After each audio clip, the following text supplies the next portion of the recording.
si on n'est pas capable de remettre en question notre rapport à l'usage des ressources et les fondements même de notre modèle économique, la transition énergétique demeurera un slogan ou, mieux, un prétexte pour relancer et remettre en scène ce productivisme-là et un autre chapitre de la même fuite en avant. Bonjour, ici Godefroy Laurando. On vient d'entendre Jean-François Blain, qui est une voix qu'on commence à connaître ici au Balado. C'est un analyste en énergie.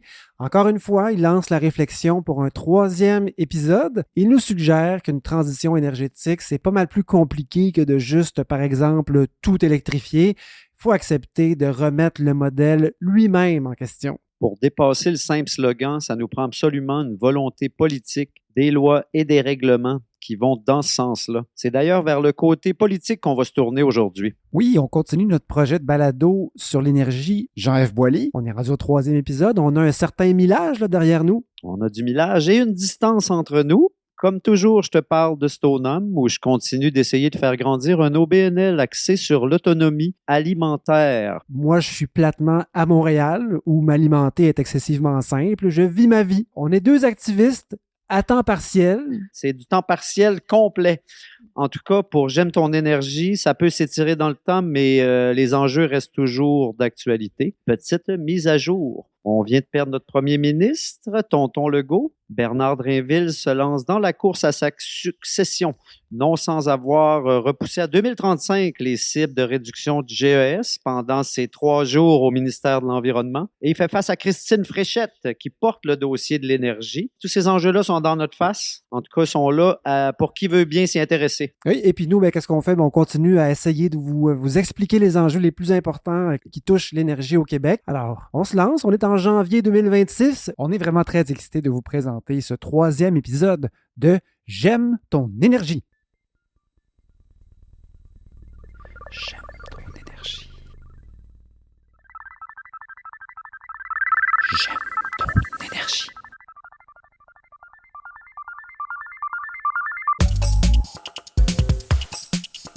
En réponse à la menace climatique, on parle beaucoup de transition énergétique, mais ce terme-là, c'est un euphémisme. Parce que ce qu'il faut comprendre, c'est que la réalité, c'est qu'il faut sortir des énergies fossiles complètement. Quand on regarde attentivement les choses au Québec, malgré des années de beaux discours, on n'a pas de plan chiffré et clair de remplacement des énergies fossiles. Zéro. Comme c'est là, on va juste créer de la nouvelle énergie pour l'empiler sur la vieille. Puis on sait que, ne serait-ce qu'avec le transport, le chauffage et les processus industriels, on en a des hydrocarbures à sortir, on en a gros comme le bras. C'est ça. Puis parler de transition, c'est facile. La preuve, c'est que tout le monde le fait. Mais quand on arrête 30 secondes pour prendre conscience que tout dans notre existence moderne peut être ramené à une dépense énergétique, ça donne un certain vertige. On comprend la dimension étourdissante de la révolution qui est nécessaire. Donc, une simple transition énergétique, c'est un slogan. C'est un slogan qui nous laisse comme rêver qu'on pourrait continuer à vivre comme on l'a toujours fait, mais en cessant d'empirer la situation du climat. Mais tout ça, c'est un mirage. À moins de vouloir des éoliennes, des pylônes, des parcs solaires sur chaque kilomètre carré du territoire, on s'en sort pas. Limiter la réflexion à la simple augmentation de la production d'électricité verte, c'est ça en fait qui est le mirage. Pourtant, il y a 10 ans, on avait vraiment l'impression qu'on s'engageait mondialement et ici aussi au Québec à réduire les émissions. Des cibles, des vrais objectifs sur papier, il y en a eu. On vient de célébrer les 10 ans de l'accord de Paris. Il faut se rappeler, le gouvernement a adhéré à cet accord-là par décret, ce qui n'est pas seulement politique ou symbolique, c'est un engagement formel. Pourtant, on arrive en 2026 et encore, on s'éloigne de nos cibles. C'est ce qui nous a fait fouiller ensemble, Jean-F, le chemin parcouru politiquement par notre province depuis 10 ans, puis peut-être même un peu plus. Oui, moi je pense que c'est crucial de plonger dans ça. Dès la naissance de la coalition Avenir Québec, le parti est sauté dans le train du climat. C'était la grosse mode. C'était au goût du jour avec l'accord de Paris. Et notre électricité verte, abondante et bon marché, c'était en principe notre meilleur atout pour atteindre nos cibles de décarbonation. D'ailleurs, Godefroy, tu nous as préparé un petit résumé des grands engagements de la province en faveur de l'environnement. Oui, écoute ça. Pour toi, Jean-F, et pour tous nos amis à la maison, voici le Québec, champion du climat. Une belle histoire. 1972, c'est l'année de la première grande conférence internationale sur l'environnement et c'est la même année où on va adopter la toute première version d'une loi extrêmement importante au Québec. C'est la loi sur la qualité de l'environnement du Québec qui est adoptée quelques mois après la conférence. Ensuite, le Québec décide d'intégrer dans ses lois environnementales un rôle spécifique pour ses citoyens. Donc, à la fin des années 70, c'est la création du Bureau d'audience publique en environnement, un organisme qui est envié partout dans le monde. Et le citoyen québécois a désormais le droit d'intenter un recours pour défendre son droit à la qualité de l'environnement si jamais un acte illégal a été commis en lien avec nos lois protégeant l'environnement. Il y a aussi la création du ministère de l'Environnement en 1979. Ça fait donc un certain temps que le Québec s'est doté, plus que de politique, mais réellement d'outils légaux pour s'engager à protéger l'environnement. Un petit saut dans le temps qui nous amène en 1992. Le Québec se présentait déjà comme un acteur environnemental ambitieux. On adhérait en tant que province au principe du développement durable énoncé par le Sommet de la Terre de Rio. En 1995, présentation d'un tout premier plan d'action québécois de mise en œuvre de la Convention cadre des Nations unies sur les changements climatiques. On continue à avancer. En 2006, le Québec adopte cette fois-ci une loi sur le développement durable et le plan d'action 2006-2012 sur les changements climatiques est lancé. Et quand on ouvre ce plan-là, c'est la photo de Jean Charest qui nous rappelle que les libéraux étaient au pouvoir en 2006. En 2007, la province s'engage par décret à suivre les objectifs de Kyoto, directement liés aux émissions de gaz à effet de serre dans les champs de compétences qui nous reviennent comme province. Et ça, merci à la doctrine Gérin-Lajoie, qui est un héritage un peu comme Hydro-Québec de la Révolution tranquille et qui nous permet, malgré le fait qu'on soit une province dans un pays comme le Canada, d'exprimer notre personnalité sur la scène internationale. En 2008, le Québec adhère à la Western Climate Initiative, qui est un regroupement de gouvernements infranationaux nord-américains, donc des villes, des États, des provinces. Et en 2009, ça va nous pousser à modifier la fameuse loi sur la qualité de l'environnement pour mettre en œuvre un système de plafonnement et d'échange de droits d'émission de gaz à effet de serre. C'est vraiment important parce que c'est ça qui va rendre possible un peu plus tard qu'on s'harmonise avec le fameux marché du carbone avec la Californie. C'est en 2012 que le gouvernement Charest présente son plan d'action 2013-2020 sur les changements climatiques. On est des espèces de champions du climat, entre autres grâce à notre électricité qui est très très bas carbone. On arrive à la COP de Paris en 2015 avec dans les mains des cibles vraiment très ambitieuses de réduction des gaz à effet de serre pour l'horizon 2030. Ces cibles-là ont été déterminées non pas sur un coin de table, mais après des consultations importantes qui ont été faites en commission parlementaire, entre autres. Ces consultations-là étaient rendues obligatoires par cette fameuse loi sur la qualité de l'environnement et les cibles de réduction des émissions de gaz à effet de serre pour le Québec sont chiffrées. Elles devraient atteindre à l'horizon 2030 37,5 % sous le niveau de 1990. Donc, c'est la première fois que ce 37,5 % apparaît officiellement. Les cibles pour 2030 sont nommées, mais pas seulement ça. Les moyens nécessaires pour y arriver sont nommés et connus depuis cette époque-là, en 2015. Et qui est au pouvoir au moment de ce beau consensus en faveur des engagements envers la transition? À Paris, c'est notre premier ministre qui est encore un libéral, Philippe Couillard, qui se retrouve là-bas et qui va recevoir les bons mots, les félicitations d'Al Gore. Alors, je le cite, « Merci au peuple du Québec, reconnu comme un vrai héros dans les solutions à la crise du climat. » Alors, nous étions en 2015. Le Québec n'est pas un pays, mais la province adhère encore une fois par décret aux engagements de l'accord de Paris en 2016. Donc, c'est du sérieux. On s'engage légalement. C'est aussi en 2016 l'année où la pièce J'aime Hydro est présentée lors du FTA. 2016. On nage dans les surplus, si je me souviens bien. C'est d'ailleurs une bonne partie de la réflexion de J'aime Hydro. Et la pièce a amené dans l'espace public un questionnement sur les décisions d'Hydro-Québec et sur la relation que les citoyens ont avec la société d'État. Oui, puis moi, je pense que sans J'aime Hydro, moi, en tout cas, je ne me serais jamais intéressé à ce sujet-là, surtout pas en profondeur. C'est cette pièce-là qui a montré qu'on pouvait passer du contenu dense et en même temps susciter l'intérêt pour un truc aussi important. C'est un peu ce qu'on essaie de faire, nous, avec J'aime ton énergie. Donc, 2016, Les élections approchent. Les libéraux poussent aucune mesure climatique qui peut déplaire à l'électorat. Bref, il ne se passe pas grand-chose par rapport à nos engagements climat. Et puis, petit à petit, on avance jusqu'à 2018, qui sont les élections. La CAQ, qui est une nouvelle coalition politique, offre aux Québécois une alternative pragmatique au bipartisme traditionnel entre le Parti libéral et le PQ. Et l'équipe de François Legault prend le pouvoir en octobre 2018. Et là, on se demande quelle place occupait l'environnement quand la CAQ a pris le pouvoir en 2018. Le parti avait adhéré au décret et à la cible de réduction des émissions de gaz à effet de serre à l'époque où il était encore dans l'opposition. Et pourtant, il nomme à l'environnement Marie-Chantal Chassé, un nom qu'on ne connaissait pas et qui a été rapidement oublié. C'est elle qu'on nomme, malgré son expérience politique inexistante, comme responsable du ministère de l'Environnement. Elle sera là à peine 3 mois, remplacée par Benoît Charette. Ce début de mandat est vraiment un indice de l'importance vraiment relative que le gouvernement caquiste réservait à l'environnement en prenant le pouvoir. Par contre, la CAQ ne peut pas nier l'air du temps. En 2019, c'est l'année de la Grande Marche pour le climat. On était 500 000 à marcher dans les rues un peu partout. Je me rappelle, il y avait tellement de monde au centre-ville de Montréal que les cellulaires ne fonctionnaient plus. C'est la seule fois dans ma vie que c'est arrivé. J'ai jamais vu autant de monde réuni. Donc, la CAQ a saisi qu'il se passait quelque chose. Et donc, ils ont réagi. Le gouvernement a répondu à la mobilisation de la population et a présenté son plan pour une économie verte. C'est le PEV.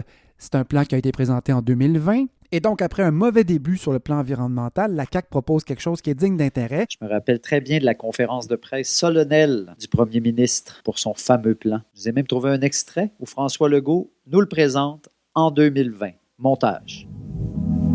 Très fier de présenter notre plan pour une économie verte. La planète se réchauffe. C'est très grave. On peut même parler de la survie de l'espèce. Je ne pourrais pas regarder mes 2 fils dans les yeux si je ne faisais pas des efforts pour relever ce défi énorme qu'on a tous.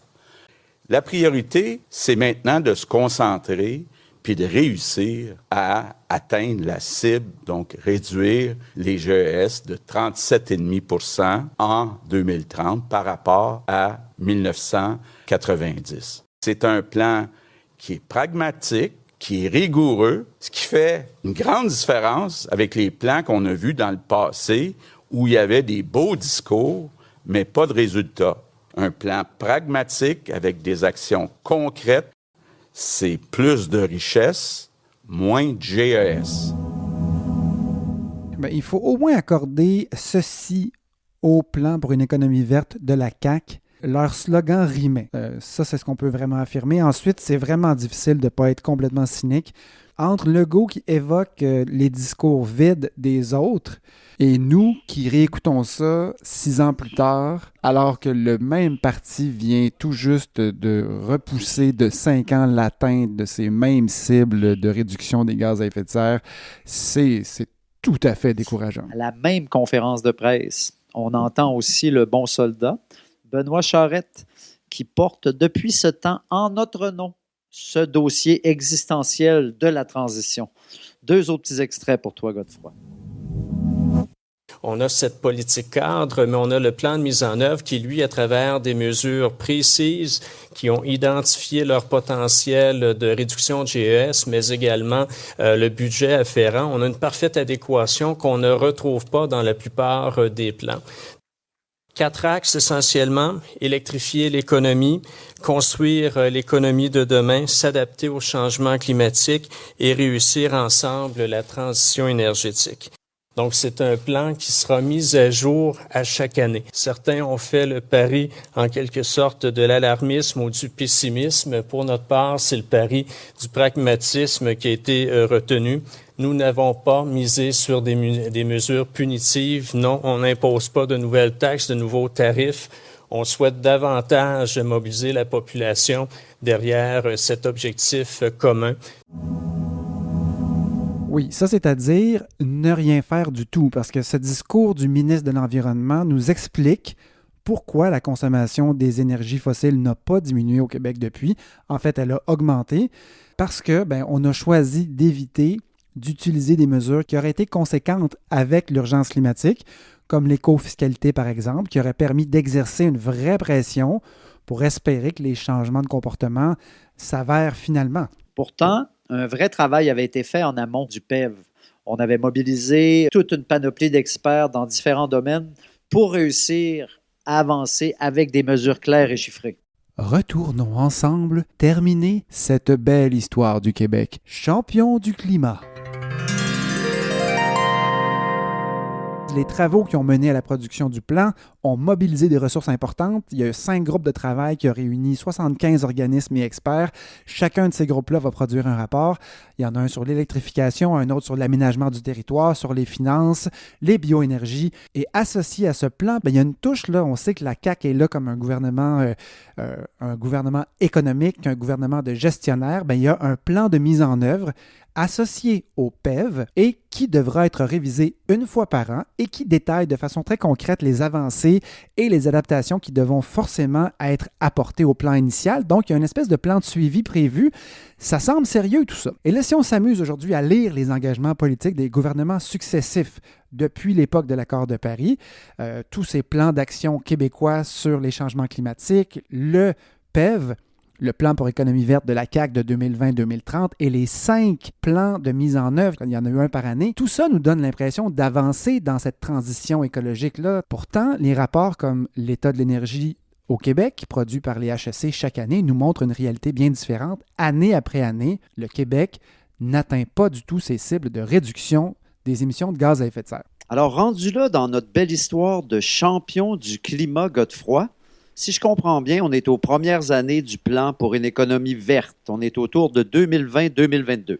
Oui, c'est le plan de transition proposé par la CAQ en 2020, le PEV, puis c'est surtout un plan d'électrification. Donc, inévitablement, ça va mettre de la pression sur Hydro-Québec qui va devoir fournir de la nouvelle électricité. Et c'est là qu'arrive Sophie Brochu, PDG de l'époque chez Hydro-Québec, et elle propose, elle, son plan stratégique 2022-2026. Et évidemment, on va manquer d'électricité. C'est là que le discours officiel change. Fini les surplus.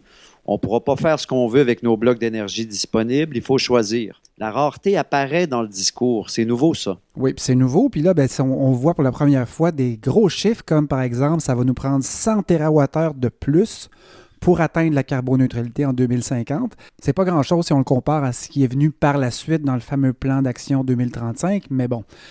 Alors, des nouvelles capacités vont être nécessaires. C'est ce que Brochu nous annonce dès 2027. Et il y a plus de puissance aussi qui va être nécessaire dès 2026 pour répondre à la pointe. Donc, à l'avenir, les blocs d'énergie vont devoir être accordés aux meilleurs projets possibles. Il y a même un moratoire sur des trucs qui auraient été très, très énergivores, comme les centres de minage de crypto-monnaies, les centres de données, c'est la même chose. Et on met une pause sur tout ce qui est très, très, très, très haut en consommation. Et là, Sophie Brochu démissionne. Tout le monde est surpris. Elle avait peur, paraît-il, qu'on devienne le Dolorama d'électricité. En août 2023, Michael Sabia prend sa place. Fitzgibbon, notre super ministre, le ministre de l'Énergie de l'époque, nous parle alors des projets qui attendent sur son bureau. Toute la planète s'arrache nos blocs d'énergie verte. Il y a les projets qui vont nous rendre prospères. Et il y a aussi les pouvoirs discrétionnaires de décider quels projets sont les bons. Oui, il faut rappeler, tous les projets de 50 MW et plus, c'est le bureau du ministre qui décide et puis il va nous le dire, lui, c'est lesquels les vrais bons projets. Il nous l'a dit. Alors, le premier ministre à l'époque est heureux. L'économie verte est payante politiquement. Écoute ça, Godefroy. J'ai 2 extraits du premier ministre en entrevue autour de la semaine du climat à New York en 2023. Bien, écoutez, c'est un moment de fierté aujourd'hui, être invité à l'ONU pour le sommet sur le climat. Pas juste pour moi, pas juste pour mon gouvernement, pour tous les Québécois. La raison pourquoi on est invité aujourd'hui, ça commence dans les années 60 quand on a nationalisé l'électricité. Ensuite, les grands travaux à la baie James qui font qu'aujourd'hui, le Québec est premier sur 60 États et provinces en Amérique du Nord pour les GES par habitant. On a des dizaines de propositions de projets d'investissement au Québec où là, on aurait besoin d'électricité additionnelle. Mais moi, je pense que c'est bon de diversifier. Donc, on investit, par exemple, dans la batterie, c'est payant. On investit dans l'exportation à New York, c'est payant. Puis là, on aimerait en faire encore plus. Puis ça va nécessiter, à ce moment-là, plus de barrages, plus d'éoliens. Dans ces deux extraits-là réunis, on a la stratégie de communication politique du gouvernement dans le visage. On est les meilleurs, on continue, mais c'est de l'hypocrisie. On ne fait pas d'efforts parce qu'on a l'hydroélectricité qui est héritée de la nationalisation. Et parce qu'on a ça, on va lancer 1 million de projets soi-disant verts parce que tout le monde veut faire la transition énergétique avec nous. Et en plus, ça va faire rouler notre économie. Et donc, on va avoir besoin de beaucoup d'énergie. Et tout ça, cette demande d'énergie-là, c'est la justification du projet de loi 69 qui va venir un peu plus tard et du plan d'action 2035 d'Hydro-Québec qui va venir avec Michael Sabia. C'est toute la politique énergétique finalement. Dans les mots de Jean-François Blain qu'on a entendu au premier épisode, c'est la fuite en avant productiviste. Et c'est ça qui nous a poussé à faire « J'aime ton énergie ». Et là, on continue. On arrive au point d'orgue de la stratégie verte et économique de la CAQ. On écoute un autre extrait du premier ministre. C'est une journée extraordinaire aujourd'hui. C'est pour ça que je fais de la politique. On annonce le plus gros investissement manufacturier de toute l'histoire du Québec. Donc, on va avoir une usine qui va fabriquer des batteries pour les véhicules électriques. 3000 emplois juste dans cette usine-là, mais toute la filière batterie, on parle de 16 000 emplois. Donc, d'avoir réussi à attirer cette usine au Québec. Ils ont regardé partout dans le reste du Canada, aux États-Unis, mais ils ont choisi le Québec parce qu'on a de l'électricité propre, parce qu'on a des minéraux stratégiques. Alors, ils ont choisi le Québec pour venir ajouter la touche finale à leur faillite mondiale. Et les pépines ont reviré la terre pour rien et ont pelleté des tortues en plein hiver. Mon Dieu, pourtant, ça pressait tellement. Tout ça pour rien. Alors, on peut rappeler que pour Nordvolt, on a créé toutes sortes d'exceptions dans le but officiel de contourner cette fameuse perte de temps engendrée par les vérifications liées au respect de la loi. Encore cette loi-là sur la qualité de l'environnement. Ça serait facile de juste les planter Godefroy. Tu sais comment que j'ai de l'empathie pour nos dirigeants? C'est facile de chialer après coup.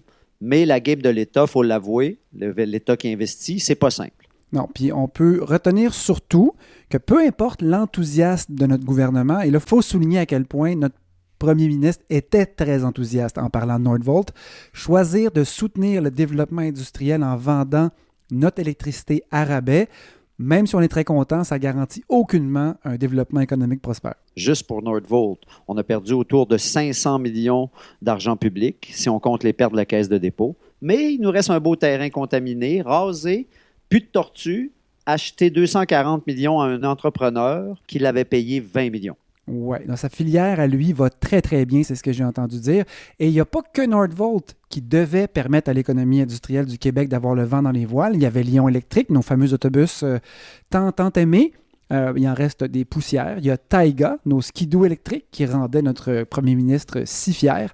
Ce projet-là aussi est mort, vendu à des intérêts étrangers. Plusieurs des grandes usines de la chaîne de production de batteries qui auraient dû s'installer ou en tout cas de se développer davantage sont au minimum menacés, au ralenti ou encore leur développement est carrément annulé. Et un des seuls projets qui a l'air de vouloir fonctionner vraiment dans la vraie vie, dans la vallée de la transition, et c'est pas une très bonne nouvelle pour le climat, c'est la fameuse centrale d'Hydro-Québec au gaz naturel de Bécancour qui va être allumée pour gérer la pointe de consommation d'électricité et ça, c'est vraiment un autre dossier. Un dossier d'avenir. Chose certaine, si on investissait dans la sobriété ou la transition, où ça se peut, pour des entreprises existantes, dans les secteurs où la technologie existe, les bénéfices seraient directs, l'argent resterait ici. À un moment donné, c'est un changement de vision dont on a besoin, toujours plus gros, ça ne marche plus. Point final. Oui, puis en se peinturant dans le coin, à ce point-là, face à l'obligation de produire toujours plus d'électricité, même en invoquant la transition, on prend un risque énorme, pas seulement en fonction de nos investissements, mais aussi face à notre territoire qui pourrait se retrouver couvert d'éoliennes, de panneaux solaires et de pylônes. Parce que c'est ça que ça implique, doubler la production d'ici 2050. Plus d'infrastructures électriques partout. L'acceptabilité sociale, bientôt, là, va avoir du filage dans son coucher de soleil, si tu veux mon avis. Alors, cette saga Nordvolt, notre avenir environnemental, ça couvre environ 2 ans.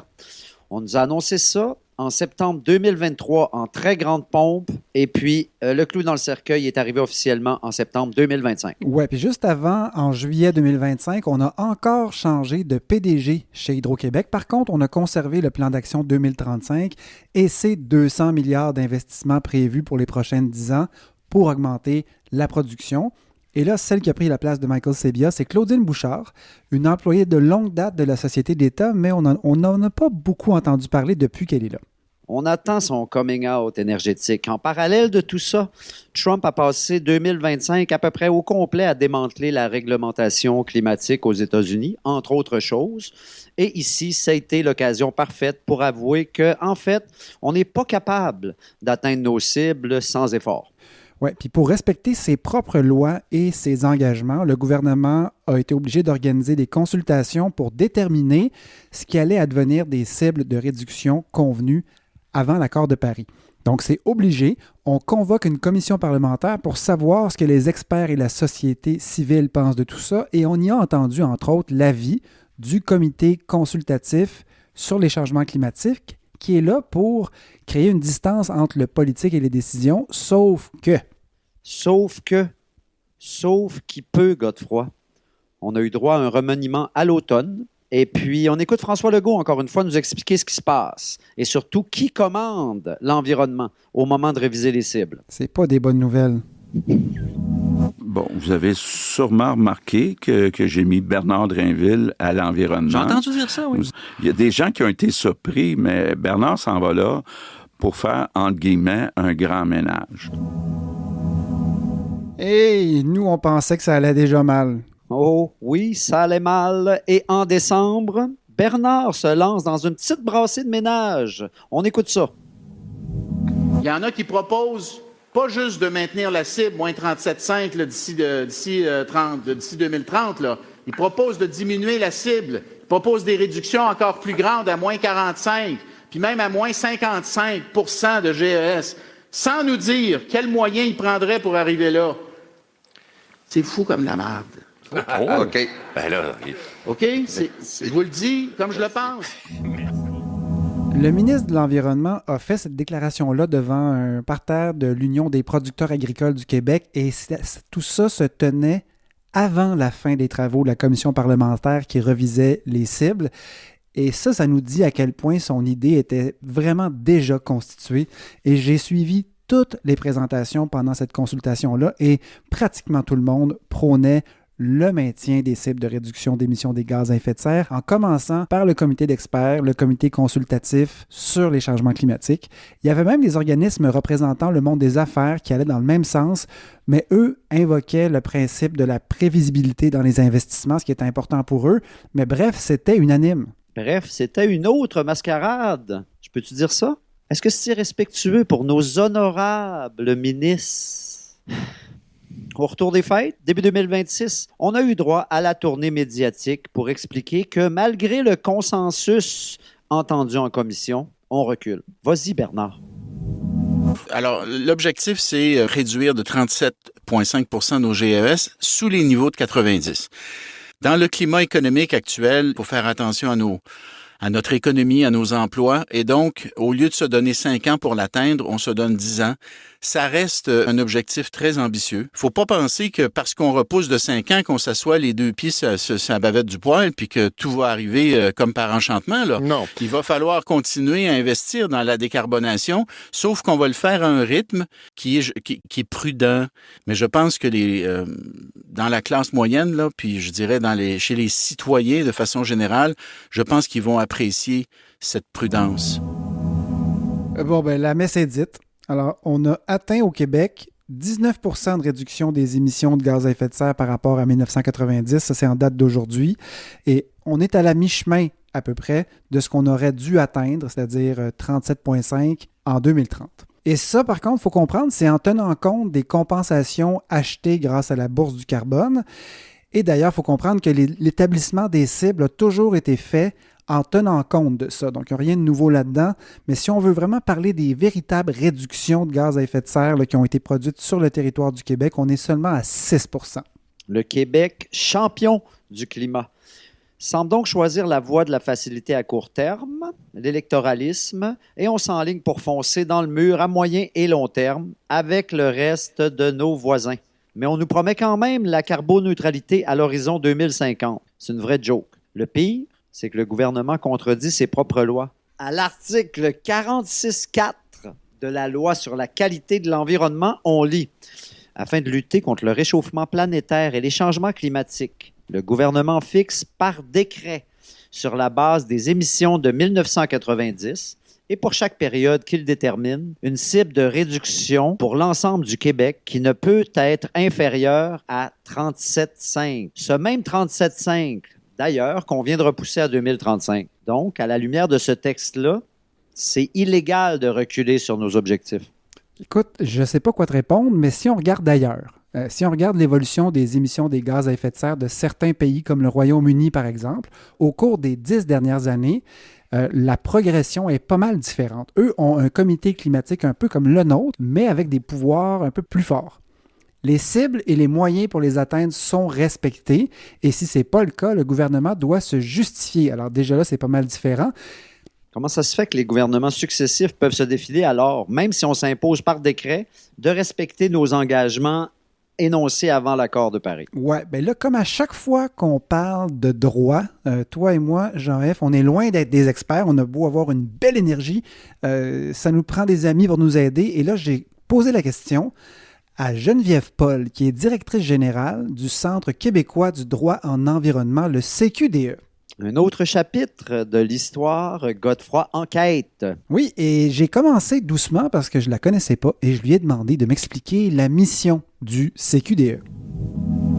Une de nos priorités, c'est d'orienter la trajectoire du droit pour qu'on arrive à faire la transition socio-écologique. Donc, plus large, c'est qu'énergétique, mais il y a une dimension énergétique, bien sûr. Ça, c'est une de nos priorités. On essaie d'avoir un meilleur droit, donc de faire progresser le droit. C'est-à-dire, le droit, c'est un levier, mais il faut qu'il soit bien utilisé. On pourrait accélérer la transition avec des réformes législatives. On aimerait ça, voir ça arriver au Québec et au Canada.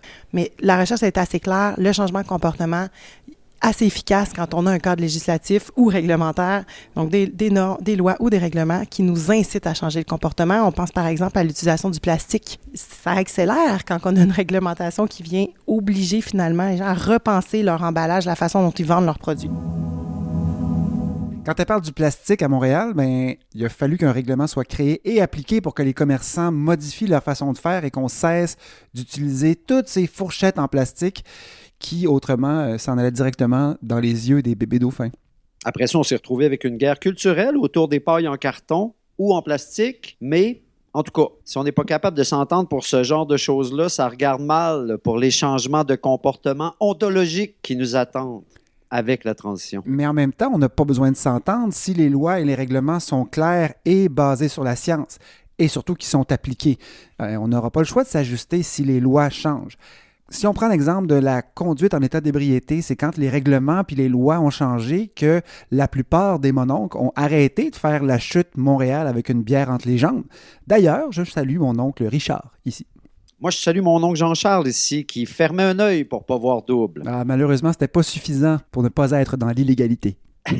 Moi, ce que j'ai aimé, c'est quand Mme Paul nous a dit un peu plus tôt dans l'entrevue qu'elle aimerait que le droit serve à faire avancer la transition plutôt que de toujours être utilisé pour tenter de bloquer des dommages irréversibles, comme c'est le cas actuellement. Est-ce qu'on a demandé à Mme Paul si le droit de l'environnement au Québec actuellement est bon? Bien, moi, je lui ai demandé, par exemple, je lui ai parlé de la loi sur la qualité de l'environnement. Je lui ai dit aussi qu'on avait compris, toi et moi, Jean-F, que le Québec était lié par décret aux objectifs de l'accord de Paris, que les différents plans d'action faisaient partie des engagements, qu'on était censé avoir des comptes à rendre, mais pourtant, dans les faits, on n'a ni respecté nos cibles, ni les objectifs de nos plans. Et donc, la question était, est-ce que la loi est bonne? Non, la loi n'a pas ce qu'il faut. Elle n'est pas suffisante. Il faut l'améliorer. Si on a une loi, puis il faut se féliciter quand on arrive à adopter une bonne loi sur la gouvernance climatique, quand on y va, là, on se dit, OK, là, ça montre que le Québec là, veut y aller. La mise en œuvre, toujours important. On ne veut pas que ça reste sur papier. Le Québec s'est déclaré lié par l'accord de Paris. Là, le Québec a le droit, après ça, de poser des actions dans ses domaines de compétences pour justement montrer qu'il veut respecter, par exemple, les accords de Paris. Puis là, vous avez fait mention d'un décret. Il y a eu les plans dont vous avez fait mention. On a modifié la loi sur la qualité de l'environnement pour y inclure des éléments de gouvernance climatique en se disant on va se doter de cibles, on va les réviser aux 5 ans, on va créer un comité consultatif sur les changements climatiques. Mais malgré tout ça, malheureusement, là, le Québec n'est pas sur la bonne voie pour la transition.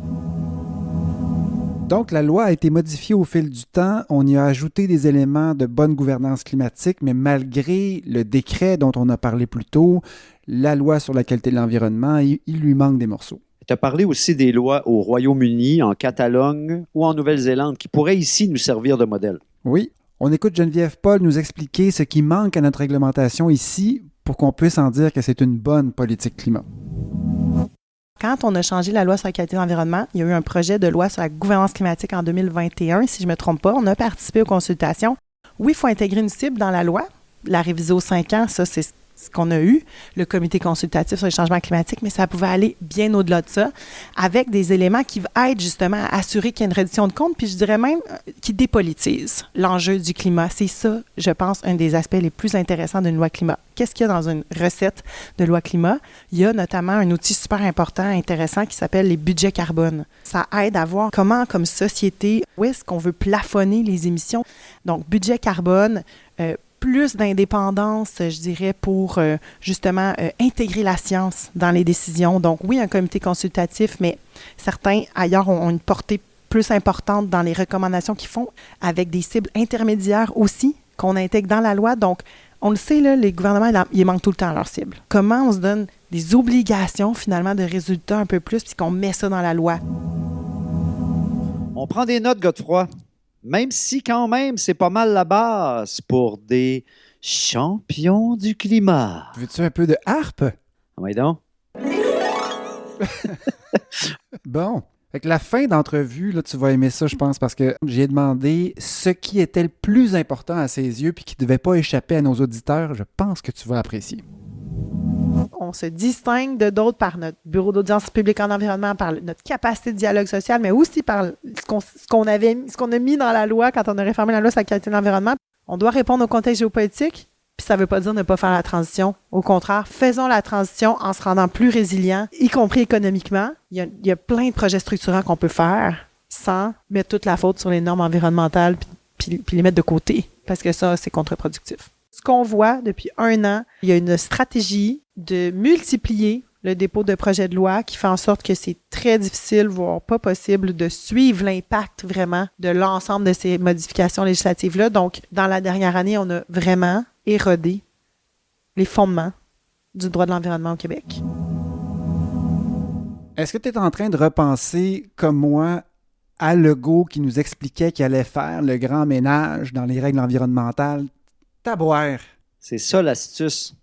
C'est une empilade de lois ou de projets de loi qui modifient plein de trucs en même temps, tout en même temps. Oui, puis c'est impossible de suivre. Tu as Carney qui a enlevé la taxe carbone au fédéral. C'est une des premières choses qu'il a faites. Il y a aussi son projet de loi Omnibus C15 permettant éventuellement à n'importe quel ministre de contourner toute réglementation pour des projets d'intérêt national.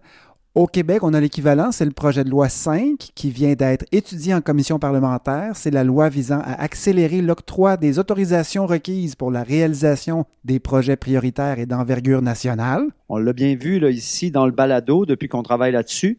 Avec le projet de loi 69, par exemple, c'est l'exemple typique de ça. La loi a été adoptée sous le bâillon, mais par amendement, juste avant, on a sorti l'électricité du plan intégré de gestion des ressources énergétiques. Ça ne s'invente pas. Dans notre ami le PGIR. Oui, puis ça, c'est un des petits éléments. Il y en a tellement d'autres. La nouvelle loi qui était derrière le PL 69 est venue modifier en douce 15 autres lois.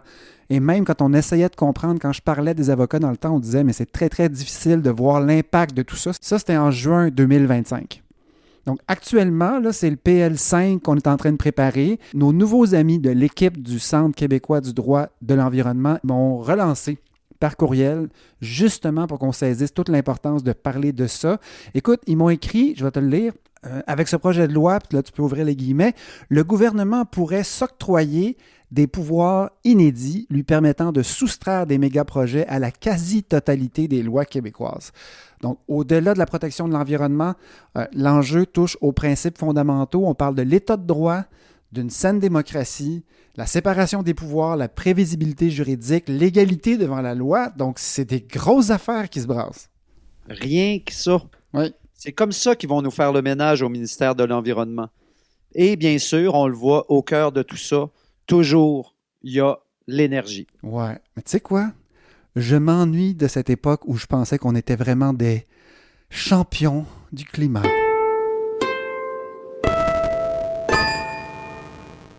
J'aime ton énergie, Godefroy.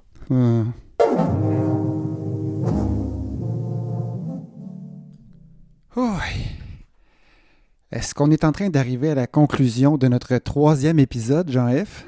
Déjà? Ça a bien été. Ça a pris juste 2 ans et demi.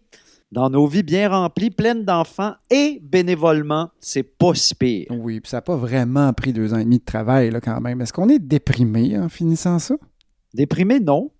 On ne peut pas se dire que ça va vraiment du bon bord, mais ce qu'on constate, c'est que tout ce qu'on a abordé depuis le début, ça reste d'actualité. Mm-hmm.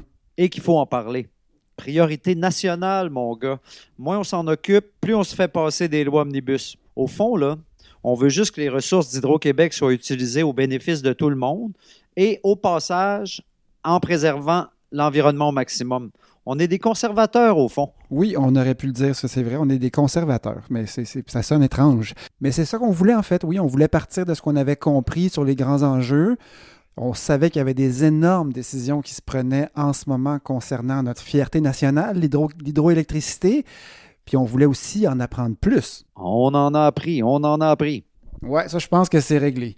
On est mieux outillés aujourd'hui pour débattre, discuter des avenirs possibles pour le Québec. Surtout ne pas se contenter de ce qui nous est proposé par nos politiciens comme allant de soi. Alors là-dedans, je parle de augmenter la production sans réfléchir, effriter les lois qui sont censées dépolitiser la protection de l'environnement, déterminer que c'est une bonne idée finalement d'offrir des blocs d'énergie à des centres de données alors que nos kilowattheures devraient s'en aller en priorité à la décarbonation. On est en année électorale, si je ne me trompe pas. L'énergie, c'est un sujet majeur. Ça devrait intéresser tous les partis.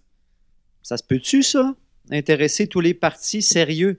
N'importe quel parti qui se dit de l'économie devrait avoir aussi l'écologie au cœur de son programme. Étymologiquement, d'ailleurs, ces deux mots-là ont la même racine, oikos, la maison. L'économie, c'est les règles de la maison. L'écologie, c'est la science de la maison. C'est une évidence que ça va ensemble.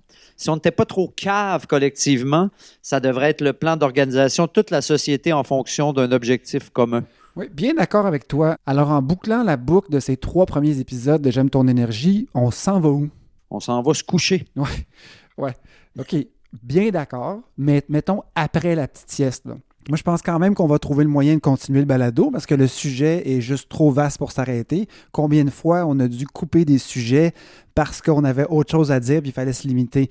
Donc, pour la suite, par contre, on va se tourner vers vous, les auditeurs. Parce que quand on a commencé le balado, vous n'étiez pas là. Donc, maintenant, vous nous connaissez, vous connaissez le projet. Si vous avez des ressources à proposer, du temps de recherche à mettre, ou si vous œuvrez dans le milieu de l'énergie ou en politique, si vous avez par exemple déjà dirigé Hydro-Québec, puis que vous avez des informations privilégiées, appelez-nous. Si vous êtes ministre de l'Énergie, que vous avez envie de vous confier, écrivez-nous. Alors, faites circuler à votre député ou à votre tante qui part encore son lave-vaisselle à l'heure du souper. Faites circuler le balado le plus possible, en fait, parce que moi, si j'ai une vision pour ce projet-là, c'est qu'on devienne une espèce de point de rencontre pour tous les intervenants du milieu de l'énergie qui ont cette pulsion d'aller expliquer des choses au public. Ce serait comme un canal qui suivrait l'actualité pour vulgariser les sujets complexes qui sont associés à l'énergie, associés à Hydro-Québec, puis mettre de l'avant aussi ce qui passe trop souvent sous le radar parce que c'est complexe. On serait comme au service de la population, au service des gens comme nous qui sont intéressés à comprendre. Puis en plus, il y a des élections qui s'en viennent. On va appeler ça Radio Énergie. Ça va marcher, c'est sûr. Ouais, OK, j'aime ton énergie, Jean-F. Toujours, ça se dément pas, mais il faudrait peut-être s'assurer en premier que le nom est disponible. J'ai comme l'impression que ça existe déjà. De toute façon, il y a énormément de choses qui nous restent à dire. On a dû trier dans les sujets pour nos 3 épisodes. Et pour les prochains, ceux qui vont venir plus tard, on prévoit se pencher sur la multiplication des partenariats avec les communautés pour les nouveaux projets de développement et qui pourraient entraîner un morcellement de l'actionnariat public.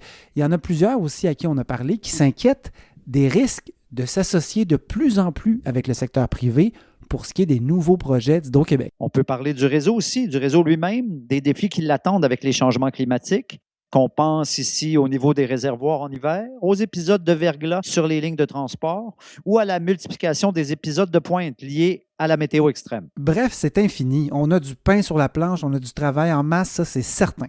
Moi, Godefroy, sais-tu ce que je pense? Je pense que c'est le sujet fédérateur par excellence dans une société qu'on dit trop souvent polarisée, divisée. L'énergie, ça rassemble la gauche, la droite, l'écologie, l'économie. Mobilisons-nous. Voilà. C'est ça que j'ai toujours voulu dire. Dire que tout ça a commencé avec un message audio d'un inconnu. C'est pas vrai, bref, qu'il faut pas parler aux inconnus. Ben, si c'est pas un beau message d'espoir, ça, hein, on peut parler aux inconnus et ça vaut la peine de se mettre en action. Sérieux, Jean-F, merci d'avoir allumé la mèche de J'aime ton énergie. Moi, j'aurais jamais lancé ça tout seul. Merci aux auditeurs de nous suivre et puis on reste vraiment bien allumés pour la suite. Et on se reparle vraiment bientôt. Ciao!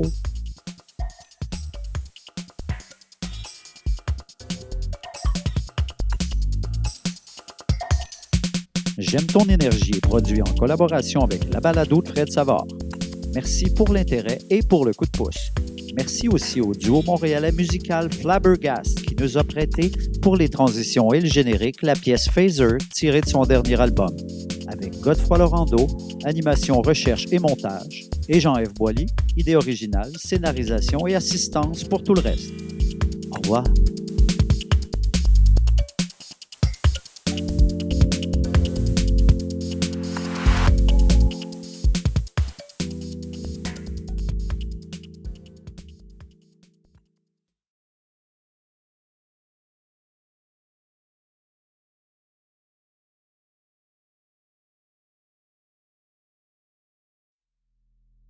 Or, ça, c'est la forme justement spirituelle de l'intégrisme, mais c'est juste un des deux côtés, une des deux faces de l'intégrisme. Et l'autre face de l'intégrisme, c'est l'intégrisme matérialiste, qui est très exactement celui incarné par le modèle économique capitaliste.